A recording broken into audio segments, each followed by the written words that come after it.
और उठ जाग मुसाफिर भोर भई, अब रैन कहां तुम सोवत है। और जो सोवत है सो खोवत है, जो जागत है सो पावत है। सारे लोग उठ जाएं। इस देश का भविष्य इस देश के युवाओं के हाथ में है। नौजवान क्रांति पार्ट 2।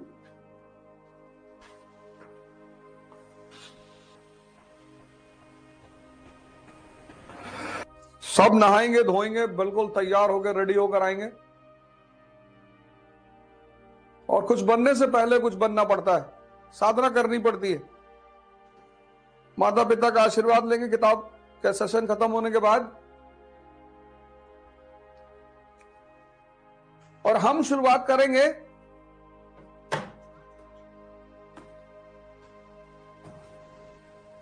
मैंने जैसे कहा कि 5 से 6 ध्यान और योग का कार्यक्रम रहेगा, पर वो अभी 10 दिन नहीं रहेगा। मैं 10 दिन पढ़ाऊंगा आपको।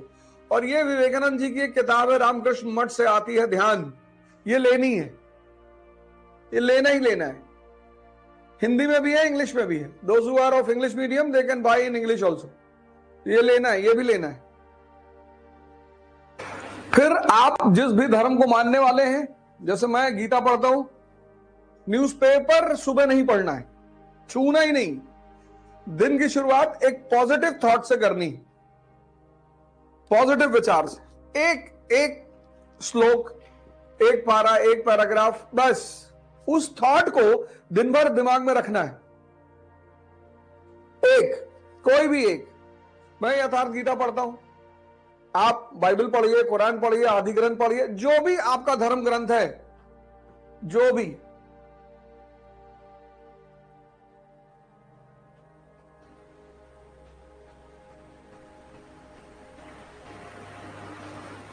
आपका धर्म ग्रंथ है। तो आज का शेड्यूल बनाना है, पूरे दिन का शेड्यूल के हिसाब से ही काम करना है। डायरी हमेशा साथ में रखना है, वो चेक करना है कि ये मेरा शेड्यूल है कि नहीं। घूमने का शेड्यूल है तो घूमने जाना है। छोटा शेड्यूल बनाना है। बड़ा कर ले जाते हैं तो बहुत अच्छा है, पर बड़ा करके छोटा नहीं कर पाएंगे तो डिप्रेशन पैदा होता है। ऐसा कोई काम नहीं करना है। अब आप पढ़ते हैं रटने के लिए, इसीलिए तो बहुत सारी परीक्षाओं में आपका सिलेक्शन नहीं हो रहा है।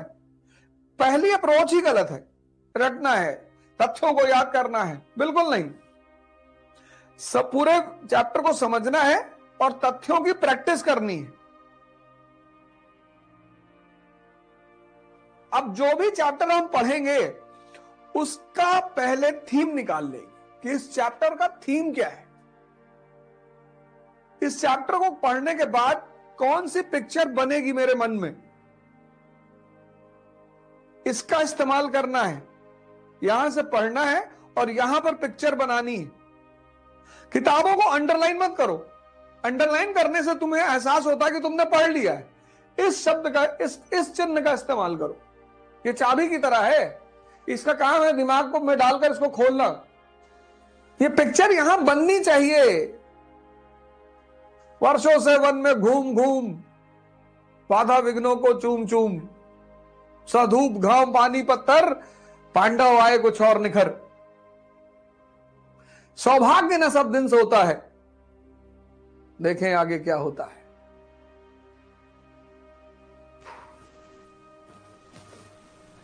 ये ग्राफ याद रखना है, इसको यहां सेव करना है। इसको नोट्स कहते हैं। वो जो गिना जाता है वही नोट नहीं है। तुम में से बहुत सारे लोग किताब को फिर से लिख देते हो, वो नोट्स नहीं है। अब देखो, आंख बंद करो और अध्ययन के साथ जो सबसे बड़ी चीज जुड़ी हुई है वो है मनन।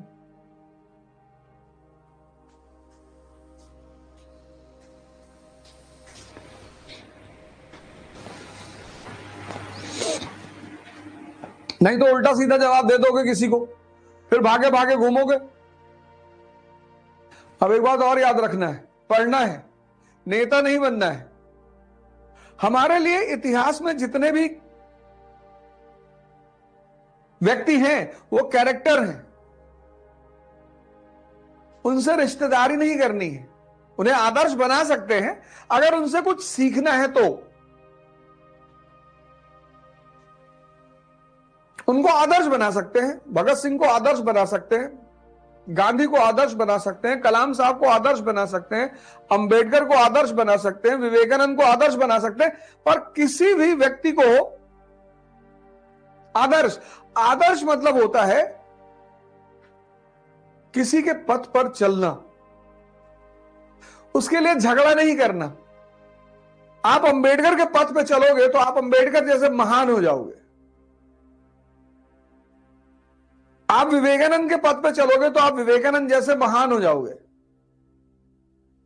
बस इतना ही रोल होता है आदर्शों का कि आपने उनकी उंगली पकड़ ली और उनके रास्ते पर आप चलते रहे, तो जहां तक वो पहुंचे उसी रास्ते पर चलकर आप भी वहीं पहुंचेंगे।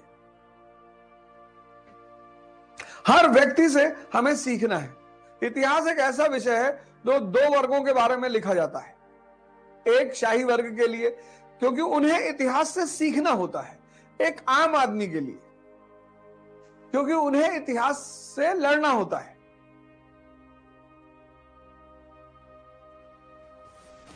समझना है इस बात को। लड़ाई सबको जीवन में लड़नी है। देखो 5 बजे उठ रहे हो, लड़ाई ही तो कर रहे हो। मानव का जीवन बिना युद्ध के संभव ही नहीं है। War is the part of human life, या मैं कहूं वॉर इज ह्यूमन लाइफ। सबके जीवन एक युद्ध है, लड़ना है। लेकिन किसके लिए लड़ना है और किससे लड़ना है, यह बहुत जरूरी है। आप रिक्शे वाले से लड़ रहे हैं, ऑटो वाले से लड़ रहे हैं, आप खत्म हैं। आप कुछ नहीं कर पाएंगे जीवन में। हमारे दिल्ली के सीएम अरविंद केजरीवाल जी, वो हमेशा जो सत्ता में रहता है उसी से लड़ते हैं। कभी कांग्रेस से लड़ रहे थे, आज बीजेपी से लड़ रहे हैं। तुम लड़ते किससे हो, यह बहुत इंपॉर्टेंट है। और लड़ाई के बिना कोई जीवन ही नहीं। और जिसको संघर्ष से, युद्ध से बचना है, तभी तो रश्मिरथ कहती है कि वर्षों से वन में घूम घूम बाधा विघ्नों को चूम चूम, सधूप घाम पानी पत्थर, पांडव आए कुछ और निखर। और जो तुम स्ट्रगल से भागते हो ना, उससे भागना नहीं है।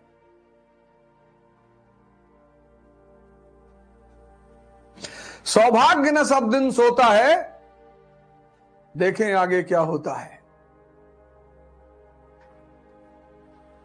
अब तुम्हारी जो नीति है वो प्राथमिकता के हिसाब से होनी चाहिए। अशोक, विभिन्नतावादी भारत पर उसका शासन है, कटक से अटक, गुजरात से नॉर्थ ईस्ट, तो उसकी नीति क्या है? धम्म। इसीलिए तो महान है वो। जो व्यक्ति अपनी प्राथमिकता को ध्यान में रखकर नीति बनाएगा। अब तुम विद्यार्थी हो और वो भी प्रतिस्पर्धी, कॉम्पिटिटर, योद्धा। विद्यार्थी तब भी ठीक, योद्धा, प्रतिस्पर्धी, कॉम्पिटिटर और आईएएस की तैयारी करने वाला।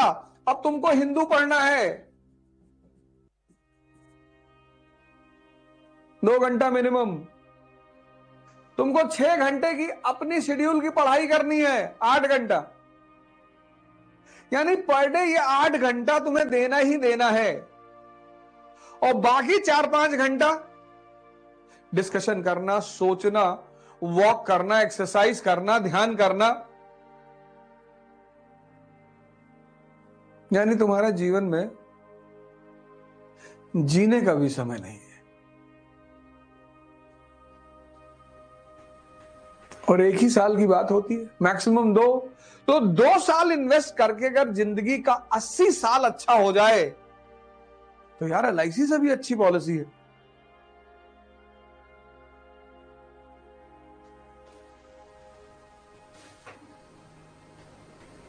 अब इस प्राथमिकता में जब 8 घंटा तुम पढ़ना है, अब तुमने प्रेम कर लिया,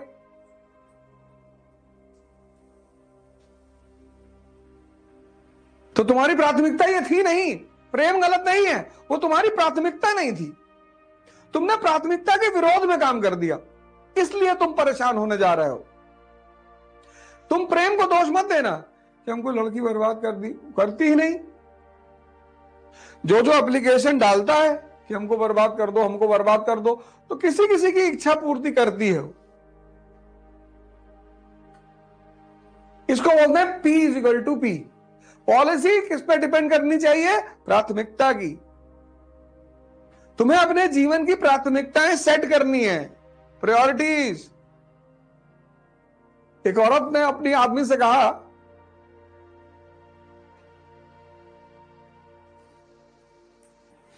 तो कैसे तुम्हारा दिमाग कंसंट्रेट हो गया कहानी को सुनने के लिए? कैसे अलर्ट हो गए तुम कि हाँ मास्टर कुछ नया बात बताने जा रहे हो? अरे इसको सेव करो।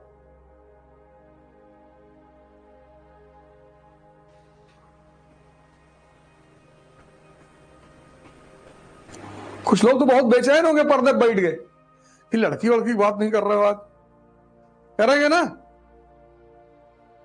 अभी करेंगे। अब तुम्हें यहीं पर रुकना है।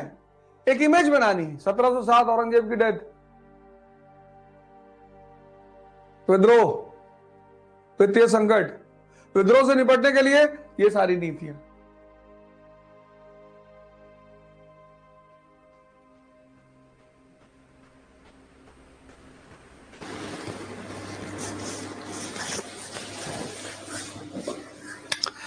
पढ़ना एक आर्ट है। अब यहीं से वो प्री का क्वेश्चन बना देता, तुम कर ही नहीं पाते। तुमको पता ही नहीं था। ईमानदारी से अपने दिल पे हाथ रख के पूछना, पहला पेज कितने लोग पढ़े थे? ये सब पता था? कितनी बार एनसीईआरटी पढ़े तुम? और अभी एनसीईआरटी खत्म होने दो, एक झटके में तुम्हारा परीक्षा निकलेगा।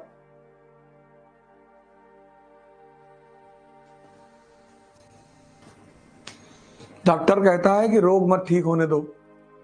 मरीज मरीज नहीं है, क्लाइंट है। जब से लोगों ने सुना है कि मैं ये कर रहा हूं, पहले तो उन्हें आशा नहीं थी कि मैं करूंगा 501 रुपए में। जब उन्होंने देखा कि अरे ये तो डिक्लेयर कर दिया, अब एक्टिव हो गए। धोखा दिया बच्चों को।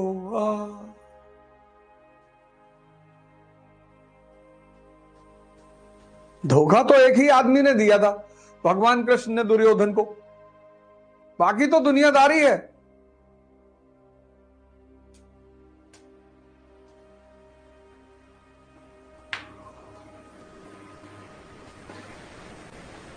ध्यान करो मेरे साथ, योग करो, पढ़ो, सोचने की क्षमता का विकास करो।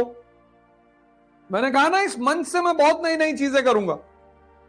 सारी एनसीईआरटीयां पढ़ी जाएंगी। अब जिसने नहीं पढ़ा उसको ये डायग्राम बना के मैं अपलोड करवा दूंगा, अगर मेरा मन कहा तो। नहीं कहा तो वो भी नहीं कराऊंगा। कोई रिकॉर्डेड लेक्चर नहीं।